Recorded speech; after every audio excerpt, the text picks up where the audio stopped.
All right.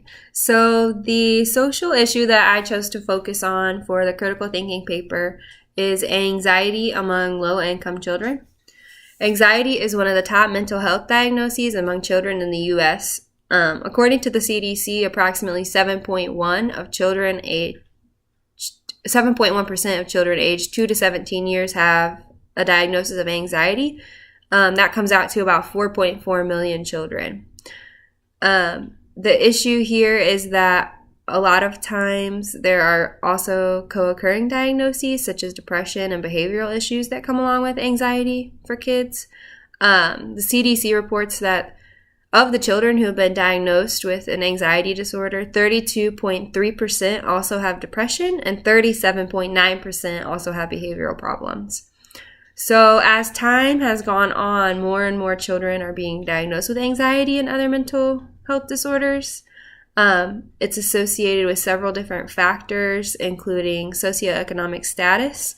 So the following is going to kind of talk about the risk for childhood anxiety as it pertains to low-income children. So our text and some of the research that I reviewed for the paper has shown that the presence of life events has been associated with poor mental health outcomes. The more life events one experiences in a given amount of time, the more likely they are to be in ill health. Major life changes are significantly related to experiencing symptoms of anxiety and other mental health diagnoses such as depression, schizophrenia, and general states of psychological distress. Some examples of negative life events for children include the loss of a loved one, separation or divorce, the loss of a friend, moving to a new residence or school, a family member being hospitalized, and being part of or witnessing domestic violence. Chronic stress was found to be almost as equally as important in determining mental health outcomes as negative life events were. So the example of chronic stress as it pertains here would be living in overcrowded arrangements, ongoing family arguments, and the focus of the paper, not having the means to afford ample food, clothing, or medications. So adverse childhood experiences have also been associated with numerous physical and mental health outcomes.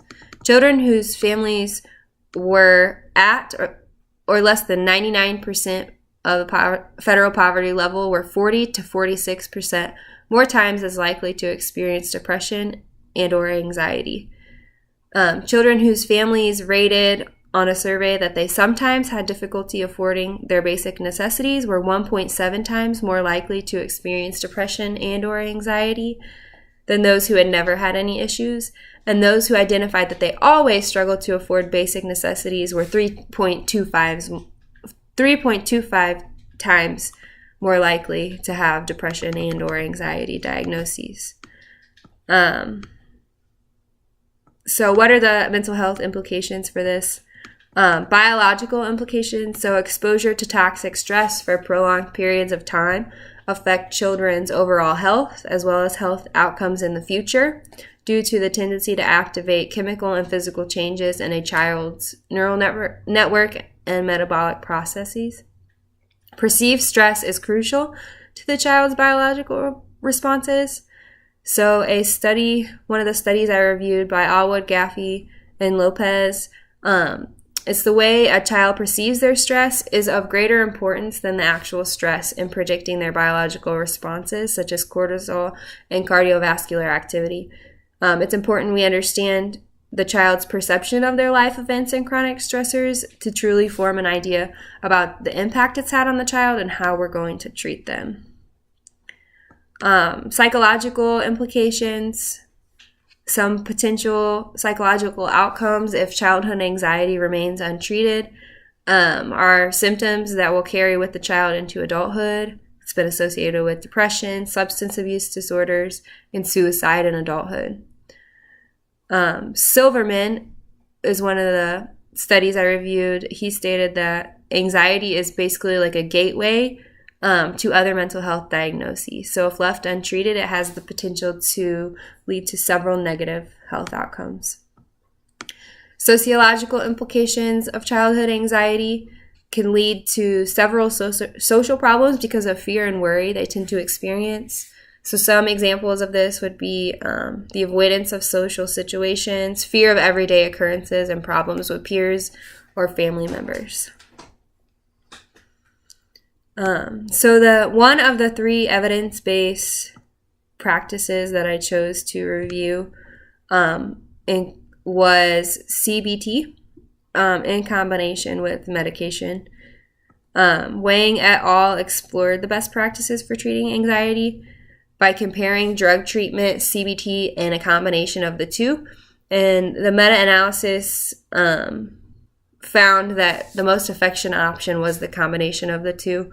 So while CBT alone was found to reduce the symptoms of anxiety more often than using just medication or no treatment, when it was combined with SSRIs and other medications, it had led to better outcomes, such as lower anxiety symptoms and also an increase in functioning like at school or at home with the family. So strengths of using this method as an intervention. CBT provides a basis not only for treatment, but it's effective in combination with other methods. It can help children learn to cope with their anxiety symptoms and also teach them to view their diagnosis in a more positive manner rather than as a weakness. It can teach lifelong skills that a child can use into adulthood and for the rest of their lives. And since it works well with other types of treatment, all the symptoms can be addressed while they're learning the skills of CBT. So when we're thinking about limitations for this as it pertains to low-income children, one is that it's time limited in the number of sessions.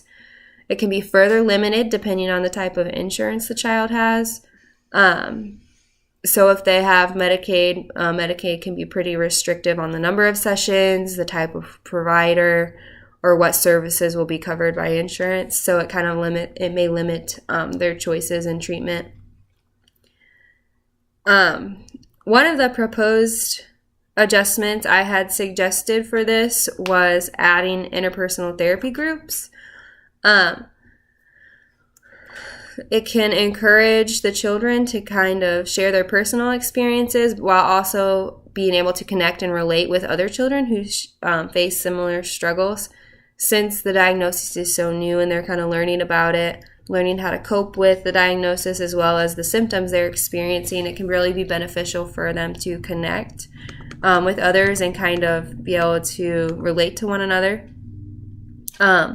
They can also, during groups, they can also use that time to role play and practice scripting for using the CBT techniques.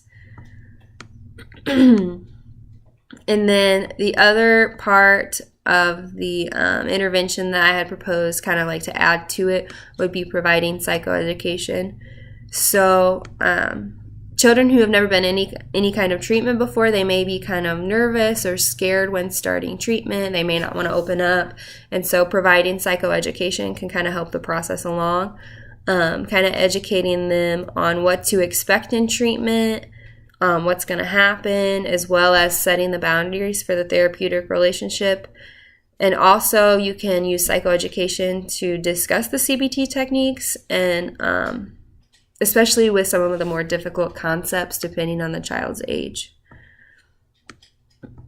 It can also be provided to parents too, to kind of teach them what to expect and how to learn to adapt and adjust to a child that suffers from anxiety.